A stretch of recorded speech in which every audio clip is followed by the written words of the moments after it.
શહેરમાં કાયદો અને વ્યવસ્થાની સ્થિતિ કથળી રહી છે। સુરત શહેરમાં હત્યાના બનાવો યથાવત જોવા મળી રહ્યા છે તો ખટોદરા વિસ્તારમાં ડબલ મર્ડરની ઘટના સામે આવી છે।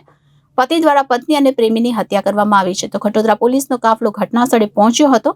પતિ પેરોલ પર બહાર આવી હત્યાને અંજામ આપ્યો હતો તો હાલ પોલીસે હત્યાનો ગુનો નોંધી વધુ તપાસ શરૂ કરી છે। શહેરમાં કાયદો અને વ્યવસ્થાની સ્થિતિ કથળી રહી હોય તેમ લાગી રહ્યું છે તો સુરત શહેરમાં હત્યાના બનાવો પણ યથાવત જોવા મળી રહ્યા છે। ત્યારે ખટોદરા વિસ્તારમાં ડબલ મર્ડરની ઘટના સામે આવી છે જેમાં પતિ દ્વારા પત્ની અને પ્રેમીની હત્યા કરવામાં આવી છે તો ખટોદરા પોલીસનો કાફલો ઘટના સ્થળ પર પહોંચી ગયો હતો। પતિ પેરોલ પર બહાર આવી હત્યાને અંજામ આપ્યો હતો। હાલ તો પોલીસે હત્યાનો ગુનો નોંધી વધુ તપાસ શરૂ કરી છે। આજરોજ સવારે અલથાણ કોમ્યુનિટી હોલમાં જે વેસ્ટ નો નિકાલ કરવાનો શેડ છે એમાંથી બે ડેડ બોડી મળી આવેલી, તેમાં એક સ્ત્રી અને પુરુષ છે। મરણ જનાર છે શારદા રાઠોડ અને અર્જુન રાઠોડ છે અને એમની લોખંડની પટ્ટી જેવું હથિયારથી ઈજા કરી અને મોત નિપજાવેલાનું માહિતી મળેલી।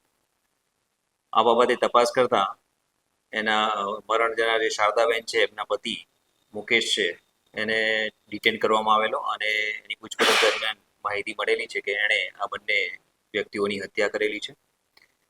મુકેશ રાઠોડ છે એમના વિરુદ્ધમાં અગાઉ પણ 2 ગુના નોંધાયેલા છે, જેમાં એક 302 મુજબનો ગુનો છે અને એક 307 મુજબનો ગુનો છે। 302 મુજબનો ગુનો છે એમાં એને આજીવન કેદની સજા થયેલી છે અને હાલમાં પેરોલ પર છૂટી અને આવેલા હતા। બનાવના કારણમાં પ્રાથમિક પૂછપરછમાં એવું જણાવેલું છે કે એના જે મરણ જનાર 2 છે એમને એને રાતના એક કટંગી હાલતમાં જોતા એને ગુસ્સો આવતા એણે લોખંડની પટ્ટી મારી અને મોત નિપજાવેલ છે।